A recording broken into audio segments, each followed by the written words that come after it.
여러분 안녕하십니까? 2월 12일 목요일 특집 뉴스 외전 시작하겠습니다.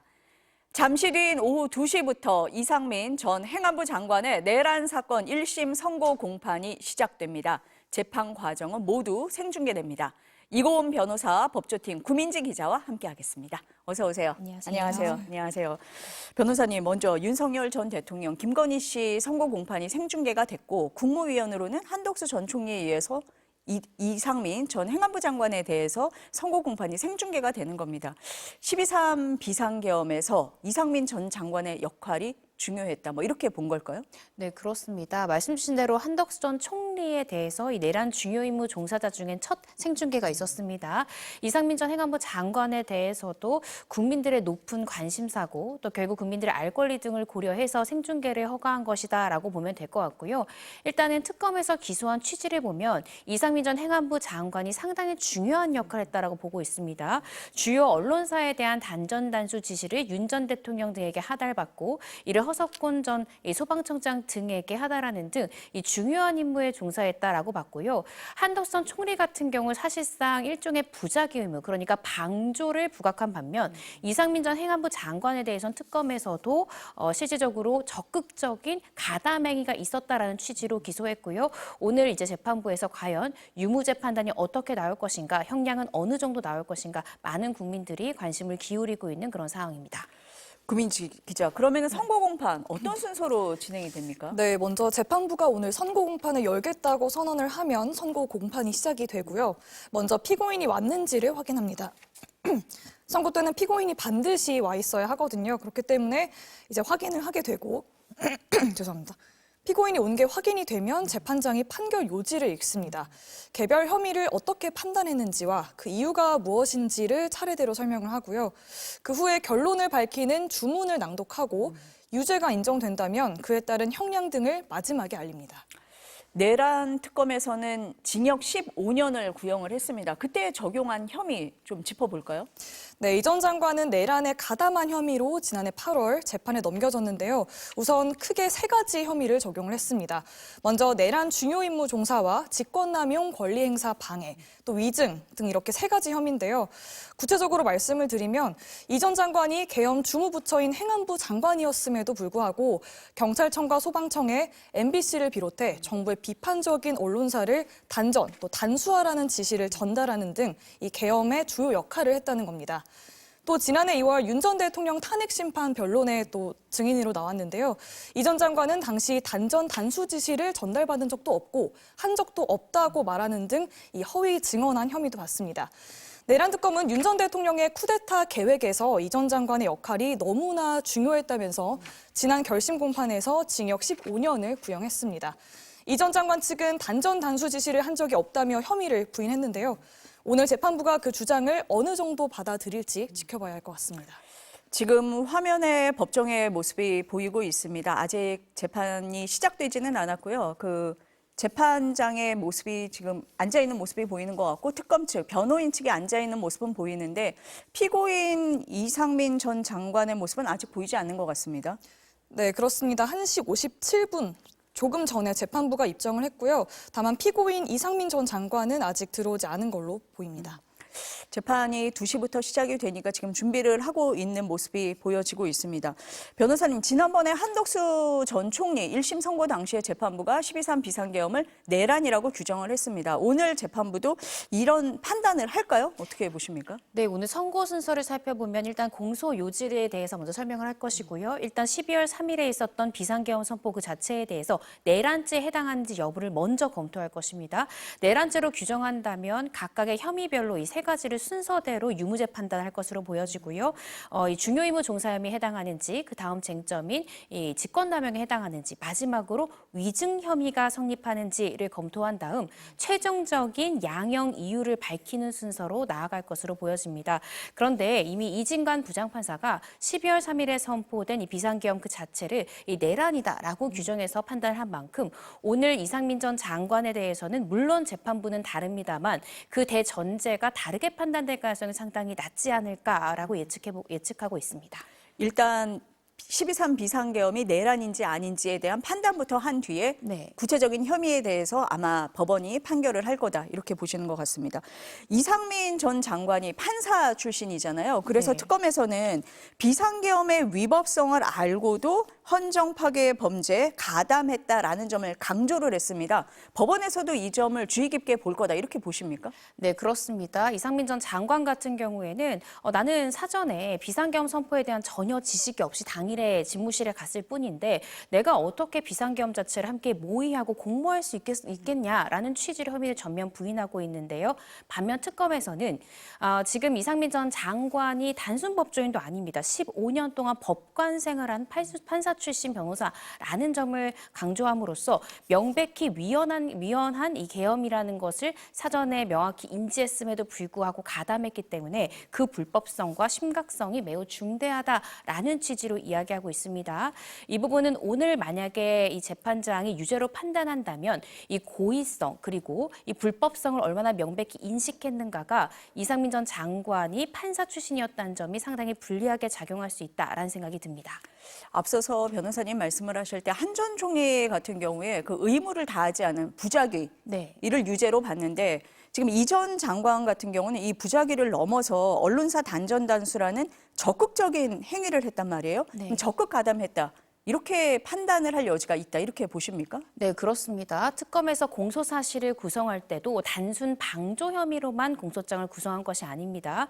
물론 이상민 전 장관도 상당히 중요한 주무부처인 행안부의 장관으로서 불법적인 계엄 선포를 만료해야 되는 의무를 본인이 가지고 있음에도 불구하고 이를 방조한 혐의 또한 공소장에 함께 기재가 되긴 했지만 그에 넘어서서 이 경찰과 또 소방청에 적극적인 언론사에 대한 단전단수 지시를 했다는 것이 이 중요 임무 종사의 행위 태양으로 적시된 만큼 아마 이러한 행위 태양도 형량에 상당히 불리하게 적용될 가능성이 높지 않을까라고 예상하고 있습니다.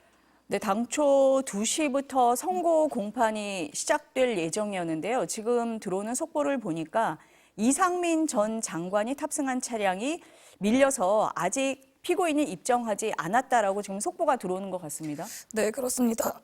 선고 공판 때는 피고인이 무조건 참석을 해야 되는 의무가 있는데요. 지금 피고인 이상민 전 장관이 아직 차량이 밀려서 지연되면서 들어오지 않았고요. 지금 재판부가 입정한 상태에서 특검보, 특검 측 검사들과 이상민 전 장관 측 변호인들만 착석한 상태입니다. 변호사님, 그러면은 피고인이 올 때까지 일단 기다려야 되는 상황이고 선고 공판에는 피고인이 반드시 참석을 해야지 진행이 되는 겁니까? 네, 그렇습니다. 만약에 출석 없이는 선고기일 한 차례 연기가 될 수 있거든요. 따라서 지금 이 피고인 같은 경우에 약간의 이 차량이 밀리는 등의 현상으로 현재 출석이 안 되고 있는데 출석이 될 때까지 기다렸다가 피고인이 입정한 상태에서 재판장이 선고를 진행을 하게 됩니다. 그래서 따라서 시간이 다소 지체된다 하더라도 피고인 도착할 때까지 재판부가 기다렸다가 선고 절차가 진행될 것으로 보여집니다. 한 전 총리의 경우에 그 특검이 징역 15년을 구형을 했는데 1심 법원은 23년을 선고를 했습니다. 오늘 어떻게 예상하세요? 사실 한 전 총리에 대해서도 그렇고요. 이상민 전 장관에 대해서도 특검의 구형량 동일했습니다. 이 두 사람 모두에게 징역 15년을 구형을 했는데요. 그런데 지금 한 전 총리에 대해서는 결국 재판부의 판단이 다른 재판부입니다만 이 특검의 구형량을 8년이나 상회하는 23년형이 선고가 됐죠. 아무리 재판부가 다르다 하더라도 이 내란죄라는 공통된 사건을 진행하는 만큼 다른 재판부의 형량을 지금 이 해당 재판부가 고려하지 않을 수가 없습니다. 따라서 특검의 구형량보다는 높은 형량이 선고될 가능성이 높지 않을까 싶고요. 다만 한덕선 총리보다는 선고 형량이 다소 낮을 가능성이 높을 것 같습니다. 그 이유는 한덕선 총리는 국정운영의 2인자라고 불리는 국무총리의 직급을 가졌다라는 거죠. 따라서 국무총리보다는 그 직급에 있어서의 책임의 정도, 또 불법성의 인식, 만류를 했었어야 되는 책임 이런 부분에 대해서는 조금 낮게 판단할 가능성도 있어서 한덕선 총리의 실제적인 이 선고 형량에는 미달하지만 특검의 구형량보다는 높은 선고 형량이 나올 가능성이 높지 않을까라고 추측하고 있습니다. 네, 지난 결심 공판에서 특검이 징역 15년을 구형을 했었습니다. 특검의 핵심적인 주장 좀 짚어볼까요? 네, 특검은 먼저 국민의 생명과 안전을 책임지는 행안부 장관이라는 점에 주목을 했는데요. 이상민 전 장관이 행안부 장관임에도 불구하고 이 친위 쿠데타에 가담해 경찰의 국회 봉쇄를 알고도 묵인했다. 또 거기서 더 나아가서 적극적으로 소방청장에게 언론사의 단전 단수 지시를 전달하는 등 적극 계엄에 가담했다라고 주장을 했습니다. 또 이제 이 전 장관이 판사만 15년을 지낸 엘리트 법조인이라는 점도 강조를 했는데요. 네, 단전 단수가 언론사 통제 용도라는 것과 그 과정에서 심각한 인명 피해가 발생할 수 있다는 걸 이 전 장관이 몰랐을 리 없음에도 불구하고 이런 능동 활동을 했다라고 주장을 했습니다. 지난번에 한덕수 전 총리에 대한 1심 선고가 나왔을 때 많은 언론들이 이상민 전 장관에 대한 1심 판결문을 미리 보는 것 같다라는 얘기를 했었습니다. 변호사님은 어떤 부분에 좀 주목을 하시면서 오늘 이 선고 공판을 보실까요? 저는 사실은 한 전 총리에 대한 이제 판단은 이진관 부장판사가 했죠. 근데 이진관 부장판사가 한 전 총리에 대한 판결문은 390페이지 정도로 적었는데 그런데 이상민 전 장관의 이름이 390번이 넘게 기재가 됐다는 겁니다.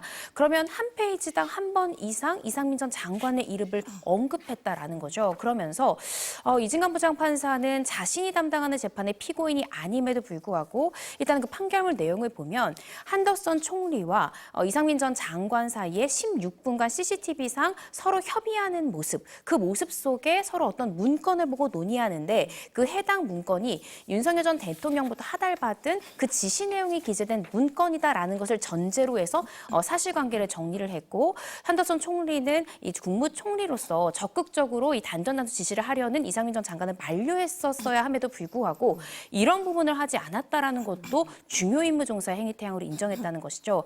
그렇다라고 한다면 재판부는 다르지만 이진관 부장판사는 적어도 이상민 전 장관에 대해서는 유죄 취지로 생각한다라는 것을 읽을 수 있는 판결문이고요. 오늘 이제 류 판사가 이 해당 이상민 전 장관에 대해서 유무죄 판단을 하는데 이 부분이 과연 이진관 부장판사와 내용이 크게 상이할까? 저는 그럴 가능성은 상당히 낮다라고 지금 예상하고 있습니다.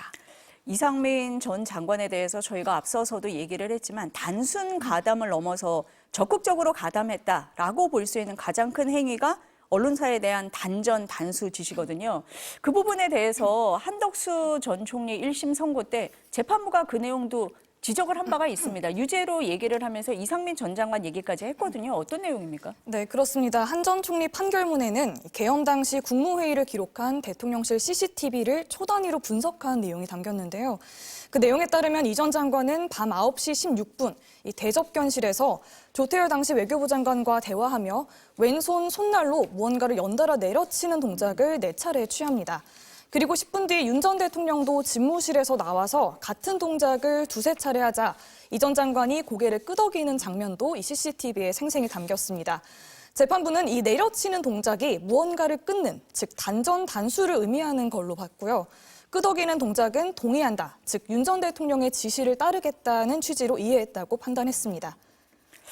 변호사님도 앞서서 말씀을 하셨지만 지금 재판부는 다릅니다. 이진관 재판장, 여기 류경진 재판장, 재판부는 다르지만 같은 법원 안에서 한 사안을 놓고 다르게 판단을 하기는 좀 어려워 보이는데요. 어떻습니까? 네, 그렇습니다. 실질적으로 같은 결로 갈 가능성이 상당히 높다는 생각이 듭니다. 예를 들어서 윤석열 전 대통령에 대한 이 체포방해 사건에 있어서도 백대현 부장판사가 이 허위 공문서 이 행사 부분에 대해서 무죄를 선고한 바가 있죠. 그 논리 구성과 지금 이진관 부장판사 또한 한 전 총리가 함께 공범으로 적시된 허위 공문서 지금 행사 부분에 대해서 같은 법리를 적용해서 일부 무죄를 선고했다라는 것이죠. 그렇다라고 한다면 재판부는 다르더라도 유무죄의 판단이 동일한 흐름으로 가고 있고 심지어 법리 구성 또한 다른 재판부지만 함께 가고 있다는 것을 우리가 읽을 수 있는 대목입니다.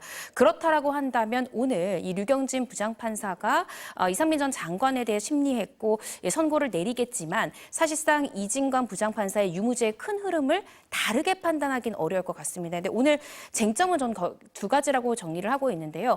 허석곤 소방청장의 증언을 재판부가 어떻게 판단할 것인가? 두 번째는 CCTV에 대해서 이진관 부장판사가 해석한 그 해석의 방향대로 지금 이 류경진 판사도 판단할 것인가? 왜냐하면 류경진 부장판사가 이런 이야기했습니다. 이 CCTV 자체는 행위는 녹화돼 있지만 목소리가 녹음돼 있지 않기 때문에 제한적으로 증거로 인정하겠다라고 이야기했거든요.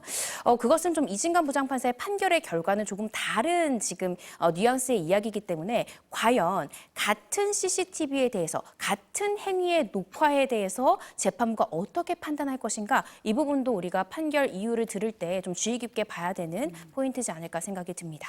그러니까 변호사님이 지금 말씀을 하실 때 언론사 단전 단수 관련해서 지금 허석권 소방청장의 진술이 있는데 허 총장은 전화를 받았다고 얘기를 하는 입장이고 지금 이상민 전 장관 같은 경우는 계속 혐의를 부인하고 있는 상황인데 누구의 진술에 더 신빙성, 무게를 둘 것이냐라고 하는 점이 하나가 있고 지금 구민지 기자가 설명을 한 CCTV, 그 이상민 전 장관이 나오면서 이렇게 뭐 손등을 내려치는 이런 동작을 했고 또 연이어서 윤 전 대통령도 같은 비슷한 동작을 했는데 이거를 단전 단수라고 판단을 할 거냐 말 거냐 이 부분을 이 재판부도 동일하게 판단을 할 거냐 아니냐 그 부분이 굉장히 쟁점이 될 거다. 뭐 이런 말씀이신 거네요. 네, 그렇습니다. 사실상 지금 이상민 전 행안부 장관에게 가장 불리한 것은 이상민 전 장관으로부터 지시를 받았다라고 증언한 허석권 소방청장의 진술이 가장 지금 불리하게 작용할 것으로 보여지거든요. 허 전 청장 같은 경우에는 자신이 그렇게 진술할 경우 자신도 이 부하 수행 혐의를 받을 수 있는 상황에서 구태여 위증의 선서까지 한 상황에서 허위의 내용을 증언했다라고 재판부가 보기는 상당히 어려울 것 같습니다. 따라서 이 부분에 대해서 재판부의 판단이 어떻게 나올 것인가를 지켜봐야 되고 또 말씀 주신 대로 CCTV에서의 나오는 이 많은 지금 등장인물들의 액션을 이진관 부장판사가 해석한 대로 과연 오늘 류경진 판사도 그렇게 해석해서 유죄의 근거로 설시할 것인가 이 부분에 대한 판단은 조금은 다르게 나올 수 있다라는 생각이 들어서요. 이 부분에 대한 이 판단의 이유를 우리가 좀 주의 깊게 들어볼 필요가 있지 않을까 싶습니다. 구민지 기자 어떻습니까? 그 결심 공판뿐 아니라 재판 내내 이상민 전 장관은 혐의를 부인을 해왔잖아요. 네, 그렇습니다. 이상민 전 장관은 거의 대부분의 혐의를 모두 부인해왔는데요. 우선 대표적으로 단전 단수 관련 지시나 그런 내용이 담긴 문건을 받은 적이 없다. 또 그런 지시를 이 소방청장에게 전달한 적 없다라고 주장을 해왔습니다. 그럼 이 CCTV에 담긴 그 안주머니에서 꺼내본 문건이 뭐냐라고 했을 때 우선 수사 단계에서는 일정표라고 얘기를 했고요. 공판 초기 단계에서는 고향사랑 팸플릿이라는 주장도 나왔습니다. 하지만 이제 공판이 좀 진행이 되면서 다시 일정표를 꺼내본 거다. 꺼내봤을 가능성이 높다라고 주장을 했고요. 네, 그렇고 이제 계엄 관련 문건을 다른 국무위원에게 전달한 것도 본인은 같은 공간에 있었지만 보지 못했다라고 주장을 했습니다. 이런 주장은 이제 윤석열 전 대통령의 그 탄핵 심판에서도 증인으로 출석해 똑같은 주장을 이어갔는데요. 그렇기 때문에 내란 특검에서는 지금 그들이 파악한 사실관계와 주장이 다르다. 그렇게 해서 위증 혐의까지 적용해 이상민 전 장관을 재판에 넘겼습니다. 변호사님 지금 진술이 번복된다든지 혐의를 계속 부인하고 있다든지 그래서 위증 혐의까지 지금 이제 적용이 된 상황인데 선고를 할 때 이런 부분은 영향을 주게 되는 거 아닙니까? 네, 그렇습니다. 형량 결정에 네. 있어서 만약 유죄가 선고된다라고 하면 상당히 불리하게 작용할 수 있는 부분입니다. 특히나 앵커님께서 지적해 주신 대로 지금 이상민 전 장관은 단순한 일반인이 아닙니다.